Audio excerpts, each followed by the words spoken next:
Welcome to the Own Your Family, where real stories and proven formulas are shared about leaving the rat race so you can achieve freedom and spend more quality time with your family. Get ready, mompreneurs and dadpreneurs, to get inspired by earning from home, living healthy, and aspiring for more in life with your hosts, Renat and Katrina.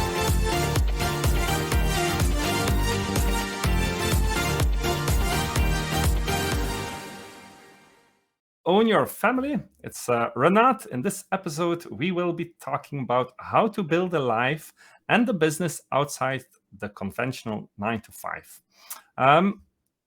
Quickly saying, today we have our guest, and before we jump into the interview, we will look into the issue how to get how to work with your 9 to 5 work.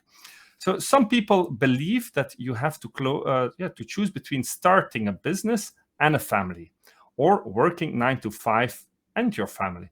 But that's not always the case. Why not start a business now so that you can escape your 9 to 5 work and spend quality time with your family and loved ones? Introducing our guest, joining me today is the founder of the One Step Outside, where she helps experienced professionals around the world design a business and a life that brings them more freedom, flexibility, and fulfillment outside the conventional 9 to 5. She's the host of Reimagining Success podcast and author of Leaving the Corporate 9 to 5. Please welcome our guest, Anna Lundberg. Thank you, Renat. Really good to be here. Thank you for being here. It's interesting to know that you are coaching people around leaving the corporate 9 to 5. It's a pleasure to discover your book and your podcast. We have many or big interest in the Own Your Family. We stand also for that, leaving the rat race and achieving that time freedom and spending quality time with the family. It's a balance that is in progress. It's a non-stop balance to make, but it's a fulfilling achievement. To start off, Anna, could you share with us your story and background and how you started helping people with escaping the 9 to 5? Yes, sure. So I suppose as for many people, it started with my own experience. So I was by no means entrepreneurial. I never really considered being a business owner. It wasn't something I'd really thought about. To be honest, I didn't really know what to do career-wise. Again, perhaps as many of your listeners, we have so many interests, and when you're 18, my goodness, how on earth can you possibly choose your career? So I studied one thing and I ended up in something totally different. I grew up, as you can maybe hear, here in the UK. I went to Oxford University and studied philosophy, politics, and economics, PPE as it's called. I then studied international relations at the same university where Kofi Annan studied in Geneva in Switzerland, so quite international. And then I wanted to work at the UN. But as it turned out, so did many other people. And so me, coming optimistic and idealistic out of university, I guess I didn't have a lot to offer to those UN organizations. So I did a few internships, unpaid, of course. And then ultimately, the story I tell is that, out of 100 applications that I made after my master's degree, one of them said yes, and that happened to be a private company, in fact. So in a weak moment, I had applied to a Procter & Gamble, big consumer goods company, American company, still in Geneva, and I ended up accidentally working in marketing. So I felt a little bit disconnected always those years. It was an incredible company. I learned so much and I met incredible people. So oddly, it wasn't that I hated the job and I wasn't escaping burnout or some toxic workplace. I actually enjoyed it. There was a lot of value there. And yet it wasn't what I wanted to be doing.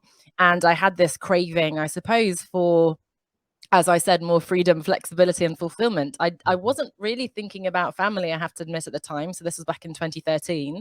But I took 3 months off to travel. So I went across South America by myself. Halfway through that trip, I called up HR, human resources, and my boss, and I quit because I thought that if I come back to Geneva into my comfortable little comfort zone and bubble, I won't dare to take the step. I'll just end up in another role there. And then I left, and it was the first time I'd done anything so crazy. Of course, friends and family told me not to do it. It didn't make sense on paper. And yet it was the best decision I ever made. And of course, now we're in 2022. So was like 9 years later. That's crazy. 9 years. That's Yes. absolutely mad. So I've been outside longer than in. So I almost can't really call myself ex-corporate anymore. I sort of have to embrace my business owner status. And of course, we can talk about that. For me, there have been many twists and turns, but ultimately, I started sharing my own personal journey in a blog, gradually, emails, and I started a podcast and so on. And that became my business. So what I do now is I bring together my marketing and business background. So I keep that mentoring aspect of strategy and personal branding and so on. But I've added more of this kind of life coaching, writing, which I love, speaking, presenting, training, some softer skills. And I combine those two to help people figure out what they want to do and then navigate that, which, let's face it, is quite tricky transition out of that corporate 9 to 5, as I call it. So that's what I do today. So again, a long-winded story, but that's sort of the long-winded path that I took to get here. Yeah, okay. It's for me interesting to hear that you actually made your own life decision while you were on a holiday break. So it was during that holiday break that you found your true purpose, or was it just the moment that moment that you discovered it? What made the trick? Well, it's a great point, because actually travel, and of course we're recording this after a period when travel hasn't really been possible, which is a shame for people who did want to take time out. For me, it was the best way to get out of my bubble, because your friends and family, as much as they're very well-meaning, they tend to be from similar backgrounds to you. So it's likely that they have the same fears, they're on the same linear path. And so for me, it was incredibly valuable to meet people who were unemployed, retired, young, old, single, family, no family, couples, etc., and just open my eyes to different possibilities. And that's when I started reading. I can't remember if I knew about podcasts at the time, but certainly I immersed myself in blogs and books and so on. And as you said, that's certainly when I started looking for my purpose. I'm not sure if I found it right away, but it did open my eyes to begin to search for what that could be. Okay, that's interesting to know. It's definitely one of the experiences that I resonate with, because since my travel to mainly Asia, I also found that it's the other, probably the other culture or being there that made me realize, hey, there are other things than just doing what I was doing before. So it's definitely traveling will or can be play a part in it, but making the decision, like you said, it's a big step, since if you come back, it's even harder to make. And with good causes, friends and family will try to motivate you to find another job, or do something similar with your experience. So how did you come to go building your own business? What made you decide that? Well, as I said, it took quite some time, because I'm not even sure exactly what the decision was. My only decision was to quit. And luckily, I had savings, because I had a generous salary in Geneva and not so many outgoings. I lived in a cheap flat. I didn't have children or a car or anything, or even a boyfriend. So it was just me. So I recognized that I was lucky in the sense that I didn't have any obligations at the time. So I was able to relatively easily, cut down on my expenses and so on. I did a lot of traveling, continuing to do so. To be honest, I was tempted to, and I did apply to some other jobs, because I thought, as again, many of my clients do, maybe changing into the movie industry or the chocolate industry or something more fun would be enough of a change. But of course, luckily, I recognized that wouldn't be enough. It would be fun for a few years, but it didn't change the fundamental structure of the work I was doing. So I got down to the final 2 in an interview process for a job, and I had a panic. And so I founded my company. In the UK, you go to something called Companies House. It costs £12 or something. And then I officially started my company, and then I started, getting domain names and so on. So that was kind of, I don't want another job. And I kind of just threw myself into the decision. And initially, I again took the easy path, I suppose, because I had specialized in digital marketing. And this was, more than 10 years ago, and it's still very much in demand, but it was quite unusual at the time still. So I was lucky to fall on my feet, because my amazing network from working in that corporate world, Procter & Gamble, and then my in-demand skills meant that I very much landed on my feet. So I had several substantial and very lucrative digital marketing consulting projects. So that's what I did for the first couple of years. But again, I realized that's not quite the freedom, flexibility, and fulfillment that I was after. So then I went through what I call my hippie phase, when I lived my best life and I did even more travel, and I thought, oh, I'm going to blog while I travel and I'll earn lots of money. The money didn't quite follow at the time, so I enjoyed myself, but there wasn't so much money. Yeah. And then, as tends to happen, the pendulum swung and I settled back in London a little bit. I took my business more seriously. I met and fell in love with someone who was still in the 9 to 5, so I kind of moved back into London. And then gradually, as I said, combined the sort of marketing with the life coaching. Coaching, funnily enough, was something I just came across for my own personal development. Again, I don't remember how, but I found it fascinating, and I just kind of took a spontaneous decision to sign up for a course, and then I loved it so much that I thought, oh, wow, I want to do this, and I combined that into the business. So again, there's no kind of clear cut. I didn't do what I now advise my clients to do, which is sit down and come up with a strategy. It was very organic, in fact, and of course, for that reason, took a long time as well. Yes, okay. It's understandingly that how you describe it, that with in-demand skills, that it was easy to start your own business. But yeah, staying there, it's enjoying the home business, like you said, it's another thing. So the traveling around and having more freedom can also mean other worries or other activities to find the income. So I have friends who also decided to travel, move to the southern part of Europe to have the freedom lifestyle there. So, but they still have to find a long-term income stream. So it's always stages, like you described it, stages in the work, but it's also good to keep track of what life goals you want to achieve. So you found it out organically, that coaching is something you like to do. You had the background or the experience, but can you explain a bit, like the coaching? There are many different coaches, but you have a whole model, or what is the backbone of your coaching? Can you tell our listeners a little bit about how your coaching, or how that experience brought you to your business life coaching style? Yeah, absolutely. So what's interesting, and as I'm sure people are familiar who perhaps have themselves trained to be a coach, is that the pure coaching that we learn in our proper coaching courses, and I did a 2-year substantial accredited training, is perhaps different to then what happens usually when we start a business, because coaching is incredibly powerful in itself, but most people, and in fact, my research paper for my training was on blended coaching and consulting. So it was not just using coaching, but rather putting the coaching skills into my repertoire, into my toolkit, and then combining that with the consulting, the mentoring piece, which is where my business and branding strategies come in. Because in terms of this leaving the 9 to 5, there's an element of the pure coaching in terms of really digging into your values, and as you said, the big vision for what you want from your life.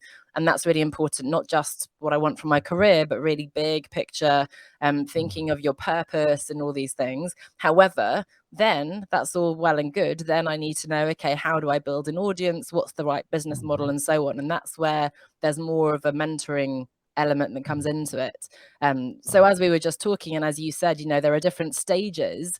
And my initial naive assumption was I was focusing very much on that very big and important moment, the decision to quit your job, which is huge.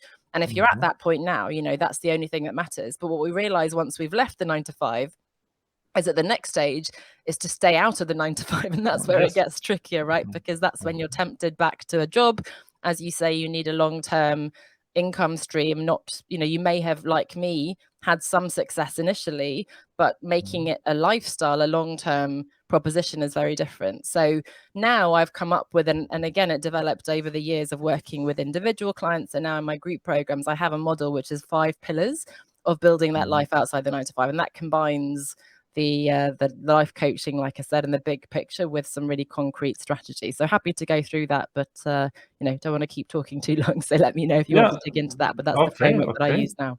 Yeah, I'm interested to get to know more about those pillars, because I know that there are other coaches or other programs out there who let you, like, more the financial free lifestyle, that they teach you how you can retire young, or how you can get outside of the corporate job if you don't need the money anymore. But I think it's more with the pillars that you go more to, hey, what is the purpose and how can you get there without only focusing on financial gains and how to invest financially. So what are those 5 or pillars of the your coaching? Yeah, absolutely. And as you say, there are so many different approaches. And I think early on in my journey, I came across, the classic Tim Ferriss 4-hour work week, and it kind of opened my eyes. But I also didn't like the premise, which was that you work as little as possible to then go off and learn tango and travel and so on, selling coffee beans or protein drinks or whatever. For me,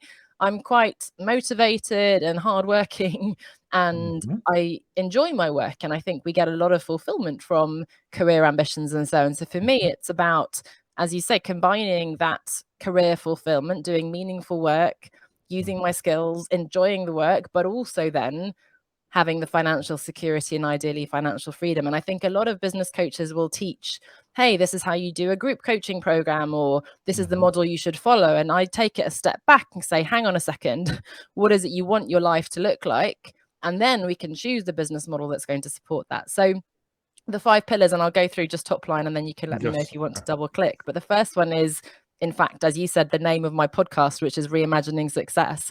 I think we often forget that we have to define what success looks like before we even start going after success, right? And the classic definition is something like the corporate career ladder. And then even in the entrepreneurial space, we're obsessed with being a best-selling author on Amazon and 7-figure, blah, blah, and all this, the 10,000 Instagram followers. But ultimately, I think when we distill it down, most of us want to have time with our loved ones, to do interesting work, to not be, stressed all the time, to have some time off and so on. So getting clear again on your values, your purpose, as it were, that's the first one. And the second piece is very much still in the coaching vein too, which is on your mindset, developing your confidence and above all your resilience to deal with what's inevitably going to be a bit of a roller coaster journey as you leave the safety of the corporate world. There will be successes, but there will also be setbacks along the way, right? So having the support system, the network, and the confidence to put yourself out there and to deal with those ups and downs. Then the third pillar is choosing the right business model. So that's when we get more concrete into really understanding. For me, it's usually a service-based online business, because that's the easiest way, I keep doing air quotation marks, to take your skills and experience from the corporate world, translate them into business. So we're not talking about needing a big warehouse of products or having a big team or VC investment. We're talking about what you might call a lifestyle business. I can literally start consulting or coaching tomorrow without having lots of expenses, right? But choosing how you're going to market, sell, and deliver your services, the pricing, the kind of clients you want to work with. The fourth pillar then, it's my branding, marketing background. It's building an effective personal brand. We don't want to be chasing. My model is not selling, doing the cold calls and sending hundreds of proposals and so on. It's rather attracting people based on my book, my podcast, my social posts. People come to me because they want to learn what I'm teaching and they want to work with me. And then finally, very important, especially in the context of your podcast, is the work-life integration. So we talk about balance, but I prefer the word integration, especially when it's your own business, finding a way that's going to work for you, really anchoring that big, lofty vision in your day-to-day routine. And a lot of us want to have that freedom, and it sounds so wonderful, but actually it's a bit of structure and discipline needed in order to realize that freedom. So those are the 5 pillars, from the big picture, what is success, down to literally in your calendar every day, what are you focusing on? What are the right priorities? And how are you setting those boundaries between your business and your family, whatever your family looks like? Yes. Okay. That it sounds clear. And I think it's very true to start with, what's the success? Because I found many times myself that if you, like the Tim Ferriss example, it's like, it's so known, the 4 hours work week, but in the same time, it's indeed, it's thought provoking, but it's also like, that's not the only way to live life. It's like, if you would say the 4-hour dad or the 4-hour mom, is that what you really want to do? Is that is that success? Maybe for some people would be their best life, but like working hard in a meaningful business sounds to me the right approach of defining then that what the success is.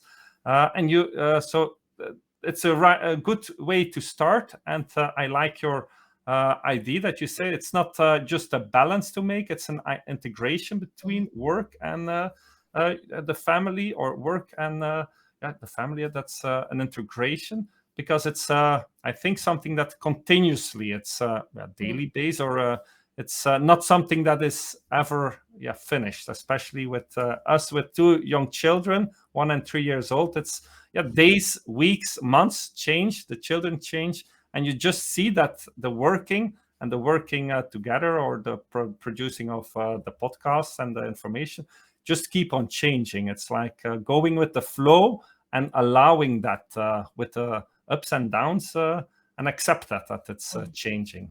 But it's true too, so that you have to set some schedule. It's not sleeping till mid or till noon and thinking that you run a business. So for the whole the pillars, the coaching, when do the people really choose for, hey, I want to leave the 9 to 5? Because I think people are getting online, they find you, or they find maybe even the book Tim Ferriss. I never went through it, but I know his podcast and his reputation, found that it's an attractive idea, especially in the online world. But when do people feel like, hey, I want to leave the 9 to 5? What's your experience? What people feel? It's a great question. And by the way, Tim Ferriss doesn't even live that life himself, right? He's crazy hardworking and traveling and speaking and writing and podcasting and so on. So there's no way he does 4 hours of work a week, but it was still an interesting premise. But in my book, so I started blogging, as I said, and then I started interviewing people for my own selfish inspiration initially, but that then became my book, and it's something I've continued talking to people as to how and when they left the 9 to 5. And what I found is, of course, some people like me, there was no trigger. It was just a gradual awakening. And you just got to the point when sort of it's accumulated over a long period of time. The word I use, which is a bit extreme, but I say it was a bit soul destroying, to be saying for 7 years, I don't want to be here, but not to do anything about it. So I would be sort of, I want to work at the UN, but I'm working here. And yet I did nothing about it. Now and then I'd sort of half-heartedly apply to a job at the UN. And of course, I never got anywhere.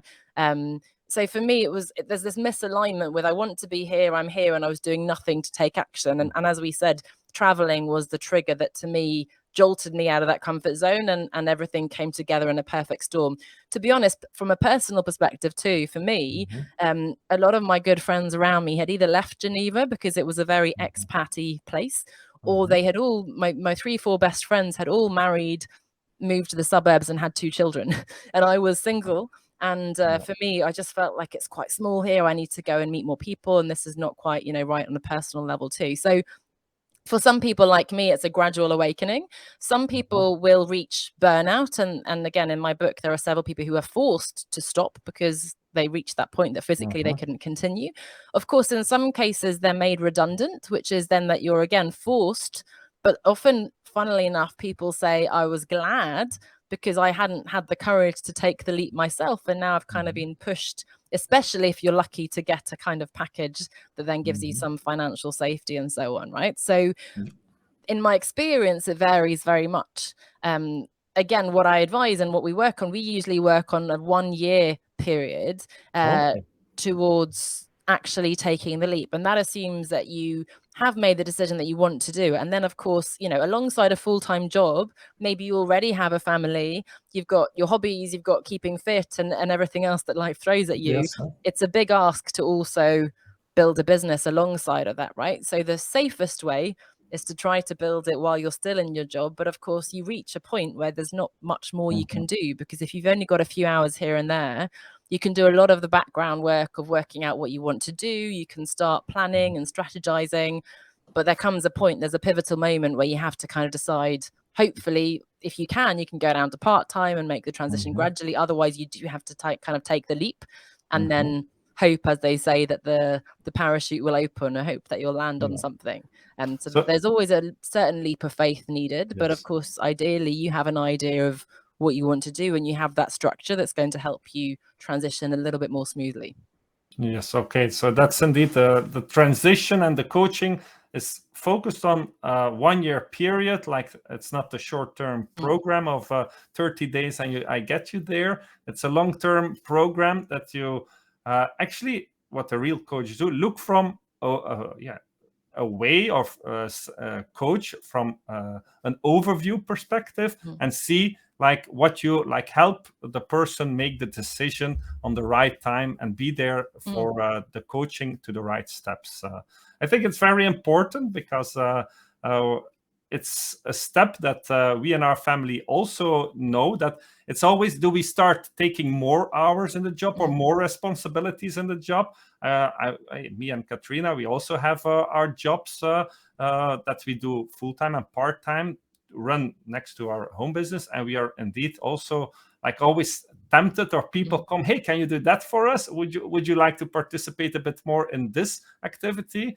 And it's once they know that you have skills, or you do certain services, they keep coming with offers. But then it's the challenge to stay on course, that you say, hey, okay, maybe now it's not the time to do the weekend shift, or to take that project on, or to work on that, because the calling, or your own business, you want to keep it first. And going back a bit, because I don't know if I don't expect everybody to know Geneva, but if you tell me you worked, you studied in Geneva, we had one holiday there. So it was partly in Switzerland, partly in the Chamonix of French area. So if I think about Geneva, I really think about the perfect workspace.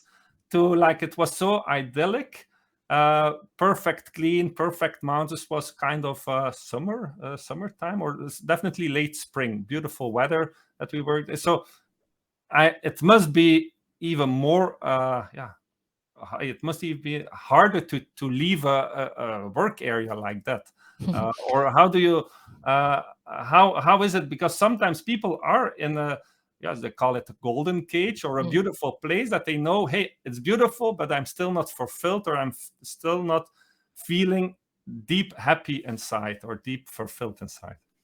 Do you know, that's so interesting that you say that, and you're right, there are so many advantages, right? And even staying in the job, it was well paid, the quality of life there is incredible, there's the beautiful lake and the summer and music festivals, and then in the winter the skiing and so on.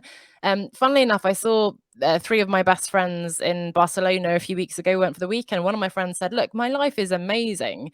I might not show it on social media, and you know, I'm not sort of shouting about it, but I have deep joy and fulfillment and happiness. I've got time with my family. We live this incredible life. And I thought that was so beautiful, and that would totally be possible, right? So my message is never about forcing people to quit their jobs, and I'm not beholden to, you have to move and you have to quit and you have to go traveling and you have to start a business.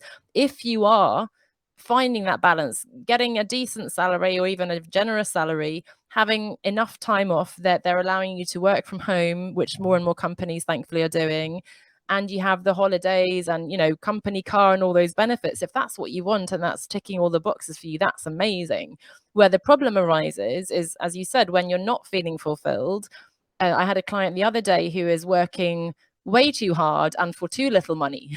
So he said that he's happy to either have a high salary and a poor work-life balance, which is not ideal, but at least you're being rewarded, or the good work-life balance and not the salary. But where the equation is, you know, negative, that's not good either. So it has to be for you to decide what you're happy with. And for me, it's all about being intentional. So if right now, either you've just had a baby, or your mother is, you know, your aging parents are not very well, or your partner has just been made redundant, whatever the positive or negative reason, now is not the time, then, you know, just make the choice. I'm staying here for now. I'm going to enjoy my nice Geneva location, whatever, and then I'll revisit the decision in the future. But again, if you have got to the point where actually there's never a good time, right?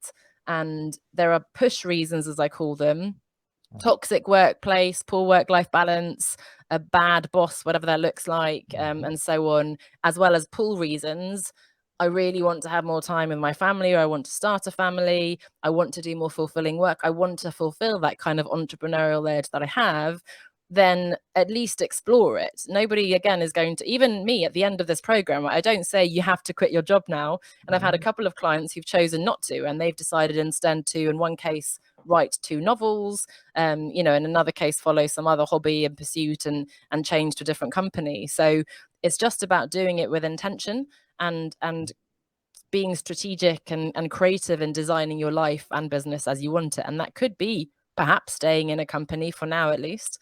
But it's a decision that you make rather than just that default of just kind of staying because you're not asking yourself what you actually want. No, sounds very clear to me that indeed it's a process, and it's something, if you think about and put it clear, the pull and the push factors, that you get a more informed decision, and not that you would regret, or that it's keep coming back as something that is haunting you, or that makes you unhappy. If you work intentionally, it's more, I call it more goal oriented, but I think the intentional, it's like if you really put it and you know why you're doing it, then it makes it more better decision.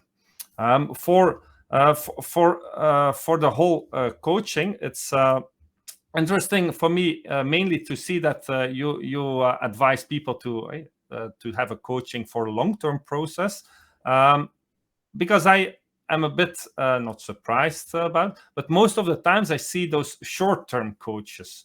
Do you have something to say about, you already said that you walk with or that you coach, that leaving the 9-to-5 job is something you do step by step, or you coach step by step, and that people are free to make their decision along the way. How did you come up with a 1-year program, or is that standard in the coaching industry? No, not at all. To be honest, as you said, there are a lot of courses and memberships where generally, if it's group programs, you get very little attention from the coach because they're trying to scale their business and have the so-called passive income, right? So they create a course or something, and you pay not very much a month, but you also don't get a huge amount of one-to-one support, right? You just follow through. So there's that model. The other model is more shorter programs, and I've done one-to-one, and I still do one-to-one coaching over, let's say, a 3-month period with a client to focus really on their personal brand, or to focus really on defining what success looks like for them. With the specific process of escaping the 9-to-5, we work through those 5 pillars. When I first launched the program, it was 2018. I first launched it. It was 6 months, but I still actually had 6 months of kind of passive support where they still had access to the materials, because I recognized, however enthusiastic people are when they come, they say, I want to do it in 3 months, I want to do it quickly. Life happens, and they'll miss a call, or 1 week they'll do a lot of the work, and then a few weeks will pass and someone has COVID, or their child is sick, or they go on holiday. I know that it will take longer than that. And we're not talking, if we're talking about just getting clear on your content strategy, or even maybe coming up with a business model on paper, we can do that in 3 months. But now we're looking at not just having the theory, but supporting you in implementing it, beginning to be active on LinkedIn or whatever, and beginning to get your first paying clients. And the reality is, to get to a point where you're going to actually be able to quit and feel confident that you have that pipeline of clients, in my experience, when especially you're in a full-time job, that takes a year. So my preference is to work with fewer people, but to work really closely and give you the coaching, give you the mentoring, the training, and the ongoing accountability, so that I know that you'll get the results, rather than, just go, yes, sure, I can help you in 1 hour, and then send you off and nothing's going to change. Some programs as well, you go for a weekend, these big kind of Tony Robbins exciting programs, you get so inspired, and that's great to get you started, but then you come back and life happens and you forget all about it, right? So for me, it's more important to take the little steps over a longer period of time, and that's the model I like to follow. Okay, no, that's sounds great. It's inspiring to see that you as coach have your own approach in the coaching industry, and that it's probably also leaving the 9-to-5 job demands its own coaching approach. Because you mentioned Tony Robbins. He's in the space a long time. He has his value and he has his quality, but it's also an example of a lot of sales driven coaching, like the hyping and the free webinars. And then indeed it's the question, what's the next step? And it's not that we are the Queen of England who can then afford all the other programs that they are offering in that first event. But I understand that leaving the 9 to 5, it's something that people should decide for themselves if what makes them happy, that they're intentional, focused. Are there any skills that you would recommend people to start with if they want to start earning outside their 9 to 5 income? Oh, that's an interesting question. So to be honest, I have a client at the moment who's asking, what should I do? Should I do this? Should I do that? And I hesitate, and I'm not, a traditional career coach, I guess, would do skills assessments with you, which we can do, and we do, and then say, well, based on this, you should become a librarian, as my school quiz gave me when I was younger, or you should go into this industry. And that's not really my role. And I don't, you can find a list of 20 ideas to start a side hustle and so on. For me, it's a process of looking, especially because I work with this corporate profile, someone who's got a successful career, incredibly competent and successful in every kind of meaningful career perspective, but they're feeling unfulfilled. So we're looking at, you may have come across this idea of ikigai and purpose, where you see the 4 circles: the work that you are really good at, the work that you love doing, the work that makes a difference in the world that's meaningful to you, and then work that actually you can monetize, that brings in money. So for me, the magic sweet spot is when you're ticking all 4, right? You're good at what you're doing, you love it, you're making a difference, and because it's not a hobby or a charity, you're earning money. So we spend a lot of time mapping, past roles, the highlights of your career, the lowlights, again, understanding the environment in which you thrive, what values you're driven by, and so on. And it's more about coming up with criteria. And what's interesting is that I think, and I know many different business models, just like we said, possibly even a career, a job could fit those criteria, right? So it's not that there's just one model. And that's what makes it harder, I suppose, for me to sell what I'm doing, because it's more nuanced, and it's not as easy as saying, yes, follow these 10 steps and then you'll have $100,000 a year or whatever. But it's what then really allows you to create the business model and business that really will allow you to thrive longer term. Yes, but I understand from the model that it's finding the sweet spot and finding that sweet spot or that area, what's make the coaching valuable, because it's not taking or copying some other person's system or some other person approach. It's about finding what is for your meaningful. How can you earn money with it? And the third one, the third area, what was that again? So it's things that you're good at, things that you love doing, things. It's sometimes phrased what the world needs, because for me, for example, I was selling perfume, and I felt like it wasn't really something the world needed. Whereas, something that at least feels meaningful to you. So it could be big picture, the environment, oceans, plastics, women's rights, children's rights, but it could be, I like to think now that I'm helping people find their purpose, and then they're helping other people and so on, right? So it doesn't have to be a big kind of charitable cause. And then, of course, again, it needs to be to monetize that. But in terms of your question of skills, by the way, I think it's rather softer skills like curiosity, because you need to be open to learning. That eagerness to learn is really important. Adaptability, a bit of humility, because you're probably going to fall flat on your face. Like, you're at the beginning of a very steep learning curve after years in this successful career where you're respected. You're starting something very different. And it's going to take time to learn, so it's more those things: curiosity and resilience and adaptability. Those are the things that will help you thrive when you're working for yourself. So indeed, if you change your situation, you can expect some hardships that you will have to learn to overcome. And I expect that's also what the coaching then is helping to keep on steering, because in many times I've seen it during the combining of my work and my teaching work that I'm doing and my online activity, that many times you come in front of a wall and I realize, hey, I've been here, I've been on this spot, but you have to always keep going over it because it's different than just being an employee or doing your job. So I think it's definitely true that the soft skills are also there needed. It's not coming by itself. It's also not depending on just a degree that you earned years ago, I believe. So for the ending up, I've learned a lot already about how your coaching is helping people to leave the 9 to 5. But we ask here and Own Your Family each time to quote some inspirational book. It's our way of giving back to the listeners and our audience to keep being inspired. We think it's important to stay inspired. We were inspired to build something around our family, so we came up with Own Your Family, and it's for giving back that we ask all our guests. What's your favorite inspirational book? What would you share with us?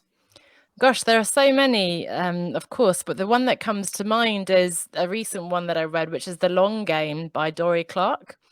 As I said, for me, it's been some time since I've been out of the corporate world, and my initial book focused on that moment of quitting, and in fact now I'm working on a book which is more about how to stay outside the 9 to 5. But Dory Clark's message really resonated with me. She is a huge success now in personal branding and very prominent on LinkedIn. I'm sure she's done a TED Talk and so on, but she shares her personal story that it took, I think she said 5-6 years of getting dumped by her book agent because nobody wanted to publish her book, writing hundreds of articles, pitching herself to so many publications, and they all ghosted her and never replied and so on. And then only then did she suddenly burst onto the scene, and as the saying goes, it looks like an overnight success, but we haven't seen the 5 years, 10 years, 15 years that someone's put in to then, as she then had exponential success. So for me, that's the message. Again, it's not very sexy. It's this kind of working 12 months, but then even then it's going to take longer. It's a longer journey over hopefully the rest of your life in a way, right? To, as you say, find that balance, to adjust. I mean, we haven't really even talked about my family situation, but when I first left, as I said, I was single, carefree, and I wanted that digital nomad life. I now have my 3-year-old and 1-year-old, Sophia and Zach. I work 3 days a week, and now, thanks to the business being location independent and flexible, I can manage it in those 3 days. We're not in beautiful Geneva anymore, but we are in Dorset on the south coast, so we live by the sea, so that will evolve, right, over time, but it's being in it for the long game. So that's the book, Dory Clark's The Long Game. I always say be idealistic in the long term and be pragmatic in the short term. So that's it. You be resilient, keep working on that future vision, but of course do what you need to do in the meantime, meaning either take work that you need because you need the income coming in, or take a break because you're not very well. Do whatever you need to do now, but stay focused on that kind of North Star and keep working towards your vision of success. Okay, that sounds great. The book is an inspiration to work indeed on a long vision or a long way that it's not instant success. It's no low-hanging fruit, like they say in the online marketing industry. It's great to hear that you yourself lived through your coaching, that you build it your own fundamental choices of building the family. It's an inspiration for us too to feature you here, that building a coaching business and building your family is something that you can help people with. So to close it up, one more thing that our audience will be interested in is, like, how can they contact you? Where can they get in touch with you? Yes, of course. So if you're a fan of podcasts, which I imagine you are listening to this, then the best place, of course, is to listen a bit more to my podcast, Reimagining Success. You can search that on your favorite podcast app, or you can go to reimaginingsuccesspodcast.com. And on my website there as well, you can find how to contact me. But that's the best place to start, I think. If you like the idea of what I'm talking about, redefining success, work-life integration, choosing that business model. I'm coming up to 200 episodes on the podcast now, so I'm quite happy with that sort of long game as well of showing up every week. But there are plenty of episodes to get started with. And of course, yes, if you feel like it resonates and if you do want to learn more about the coaching and mentoring with me, then do get in touch. Okay, that's great to hear. It was my pleasure to feature you here in our podcast. The episodes I listened to were, for me already, a great inspiration, especially on the marketing side. I learned some of your features or skills that you presented, how to approach those things. I'm looking forward also to the new book that where you will explain that it's more than just taking the one moment, that it's more about a whole process. Thanks again for being here and sharing your story. Anything else you want to close with? No, thank you so much to you, Renat, and to Katrina for having me. And I always say, think of that one step you can take, because it can seem so overwhelming. And especially if I have now been in business for 9 years, and in a way I should be more successful perhaps. But as we say, success looks different to other different people. If you're early on in the journey, don't get threatened by other people's success. If anything, be inspired, and then come back to your own world and take one little step. What's one thing you can do to explore your curiosity, to learn something new, to take one step in that journey, and those little steps will add up to something big over time if you want them to. Okay, I think it's nice to close with that. The journey of life starts with one little step, as I think the saying goes. So it's nice to hear and learn from you. Till later. Thank you so much. Bye.